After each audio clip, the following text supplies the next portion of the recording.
everyone, welcome to Jelly Bear Studios. I'm your host, Little Bear. Unlike with most videos where we talk about a game's best experience, we're going to talk about 10 worst games on Nintendo 64. We'll split this into 2 videos, and today we'll cover the 10 to number 6 ones. So if you haven't subscribed already, we'll really appreciate if you can click on the subscribe and the notification bell so you don't miss any updates.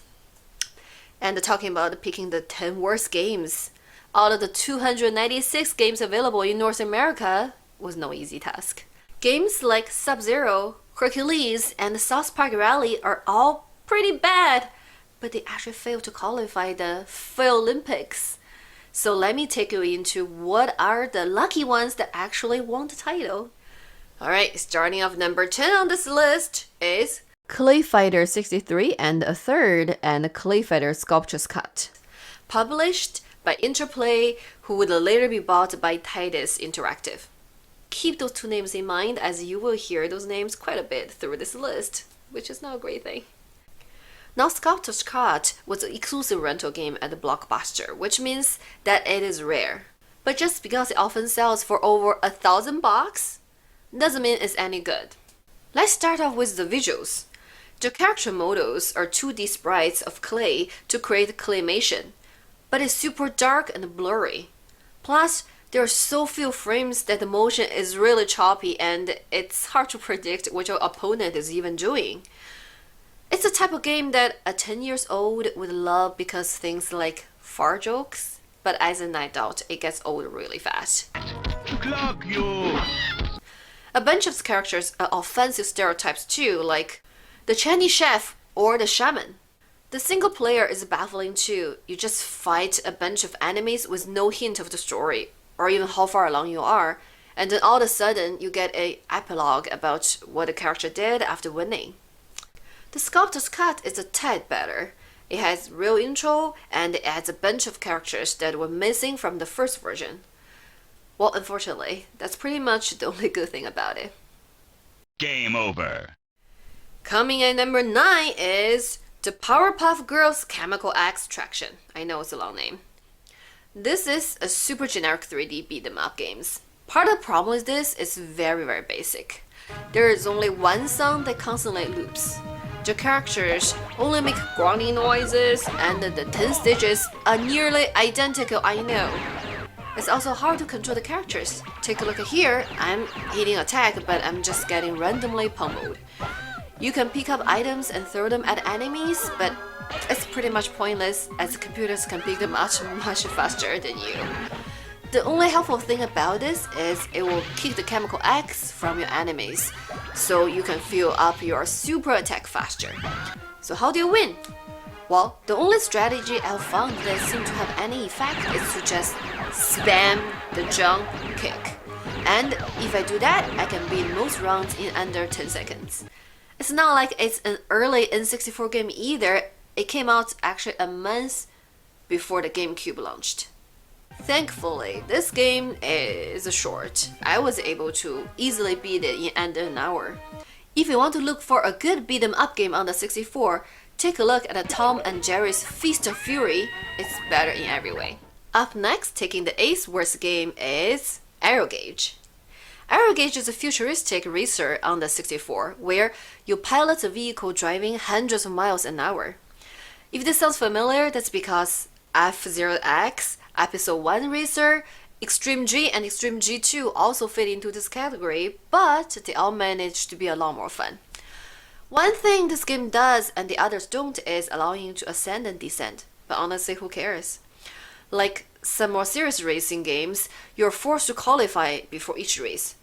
It would be nice to have the option to practice before a race, but it seems silly to put this rule here, which seems more fitting for an F1 game. There's also no way to upgrade your cars or use power-ups, which could make the game a lot more exciting. The game is pretty unforgiving too, as a simple mistake might mean you won't be able to work your way back to first no matter how good you drive. Like this example here, where I tried to do a drift boost, but since I messed it up, I just stopped that. Honestly, I had trouble even getting through this race without dying. The game for the most part runs quite fast, unlike others in the series. However, the fog and pop-in are pretty unacceptable. Seriously, look at how close up the jaw distance is. Multiplayer is disappointing as there are no bots to be found at all, so the racetrack feels really empty. And number 7 on our list is Blues Brothers 2000. This is a licensed game from the movie of the same name. It is already a bad start since movies based on video games and video games based on movies generally have a bad rap for a reason. What really seals the deal is when the Titus Fox pops out in the intro, you know that ain't going to be great. Remember we talked in the beginning? This is an absolutely bare bones platformer, where the controls are copied from Mario 64, however it feels much worse. Take the camera for example. Unlike in Mario 64 where you push the button and it moves a certain amount, you need to hold it down and it just barely moves here. And if the camera is locked or can't turn, you get this obnoxious noise. Unlike a lot of the platformers that give you a lot of freedom to explore, this game is depressingly linear. Find an item, go to the location it's used in, do a quick music game, rinse and repeat.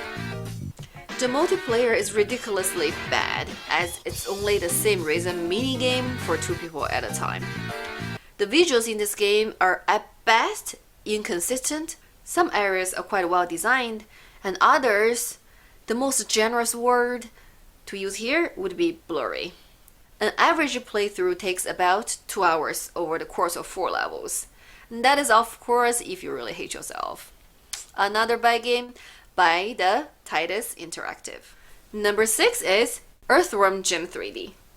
This is the third game in the series after having 2 extremely well-received 2D games that were praised for its tight gameplay and fantastic art direction. Unfortunately, Earthworm Jim 3D fails to make the smooth transition to 3D that Mario had. Let's start out with the visuals, which are bland. It feels way harder to do platforming in this game or to hit an enemy than it should since the controls just don't control that well. This is another example of a game that can't seem to copy the simple camera mechanics of Mario or Banjo-Kazooie. The boss fight where you're riding on a pig has some absolutely terrible controls. If you thought the Warhog on Halo handled badly, you really need to try out this hog. Unless you're a huge Earthworm Jim fan, stay far away from this game.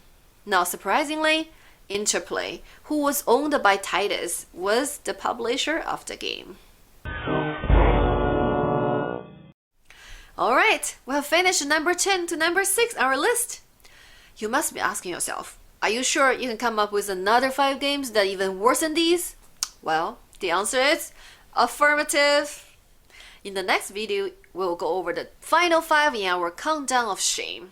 If you liked the video, please click on the like button as it will help the channel tremendously. I'm your host Little Bear. Until next time, see you in part 2.